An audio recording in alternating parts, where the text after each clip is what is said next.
They came looking for content. They found something that had been waiting underwater for 40 years, and it was not going to let them leave. This is The Deep House, a 2021 French horror film that takes the haunted house formula and drops it 50 meters below the surface of a lake. And what makes it work is simple. You can't run when you're underwater. You can only swim, and your air is running out. Ben and Tina are a couple who film abandoned and haunted locations for YouTube. Their dynamic is established immediately. Ben is the one who pushes, Tina is the one who follows. He chases the views, she chases him. 3 months before the main story, they film an abandoned asylum in Ukraine where a nurse poisoned 7 children in the 1970s.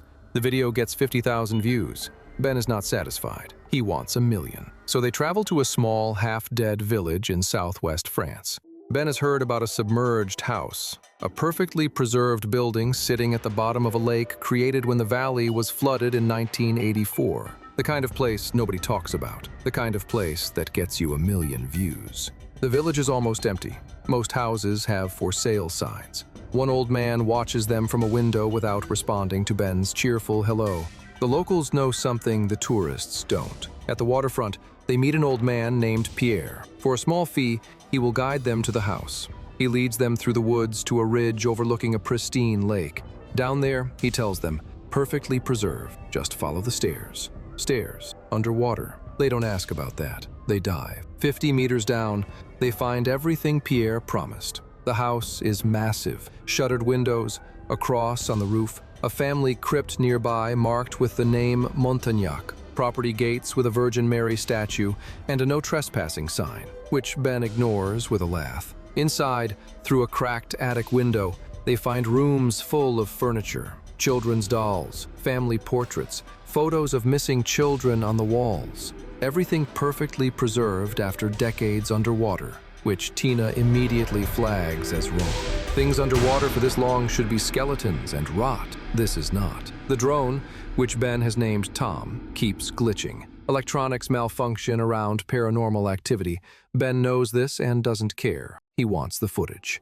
In a locked room, they find something behind a Jesus statue mounted on the kitchen wall, a hidden door. They push the statue aside and enter a basement. 2 bodies, chained to the ceiling, still wearing medieval torture masks, chained up before the flood, meaning they were alive when the water came in.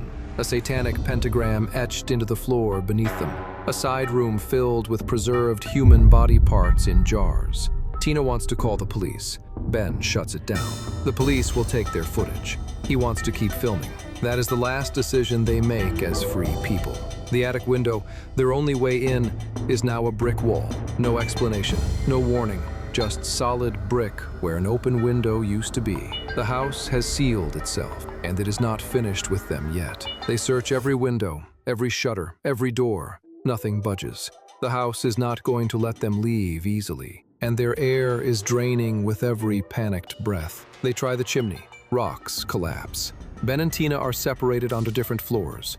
Ben, alone in an upstairs bedroom, finds a family tree painted on the wall. He scans the names, and there, a familiar one, Pierre. The old man who brought them here is not just a local guide. He is the last surviving member of the Montagnac family. He has been luring people to this house for decades. Before Ben can process this, something attacks him. The ghost of a young girl, Sarah Montagnac, the family's daughter, lunges at him and possesses him completely. When Tina finds Ben, he is different. His voice is flat. His eyes are wrong. He tells her calmly, "You will die before me." He leads her deeper into the house, through hidden passages, to a sealed room in the basement covered in occult symbols. He formally invites her in. There is nothing there but a projector. It clicks on. Home movie footage. The full story of the Montagnac family finally revealed. The family appeared religious. A giant crucifix in the kitchen, a crypt on the property, devout neighbors in a deeply Catholic region. But behind closed doors, the Montagnacs had been kidnapping children from nearby farms for years and sacrificing them in satanic rituals in that basement. The pentagram on the floor, the chains, the masks.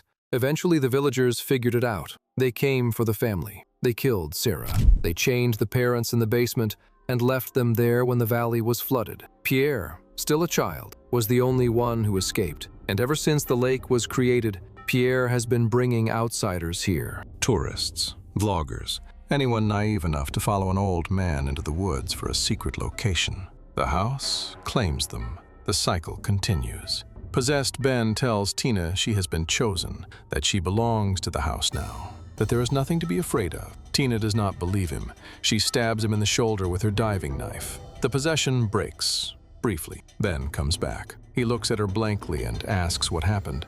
She tells him they have to move now. She sees a passage above them, a way out. But before they can reach it, the ghost of the Montagnac mother rises up behind Ben and stabs him. He bleeds out into the dark water. He sinks. He disappears. Tina is alone. Her air gauge hits 0.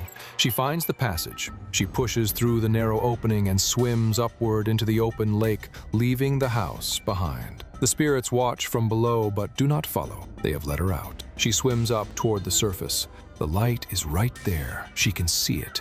She swims harder, but the surface keeps moving. She is too weak. She has been breathing too hard, too fast, for too long. Earlier in the film, Tina practiced holding her breath in the bathtub. 1 minute and 22 seconds. When Ben asked her how long she could hold it, she told him 3 minutes. A small lie. She didn't want to disappoint him, didn't want to hold them back. That lie is what kills her. The surface is right there, but she cannot make it. She drifts down, motionless. The water ripples above her. She never breaks through. The house knew her fear. Not darkness, not ghosts, not drowning. Her fear was letting Ben down. And so the house built her final trap around it. One last test she was never going to pass. A 3-minute breath she had already proven she didn't have. She followed Ben into every dangerous situation without question. She lied to keep up with him. And in the end, that is exactly what the house used to finish her. In a post-credits scene, Pierre is already back at the cliff. 2 new divers behind him. The same speech, the same promise. A perfectly preserved house at the bottom of the lake. The cycle never ends. That is The Deep House, a film about what happens when you chase views instead of listening to your instincts. Every warning was there. The empty village, the locals who wouldn't speak, the fish that disappeared, the drone that kept dying, the house that stayed perfectly preserved underwater for 40 years.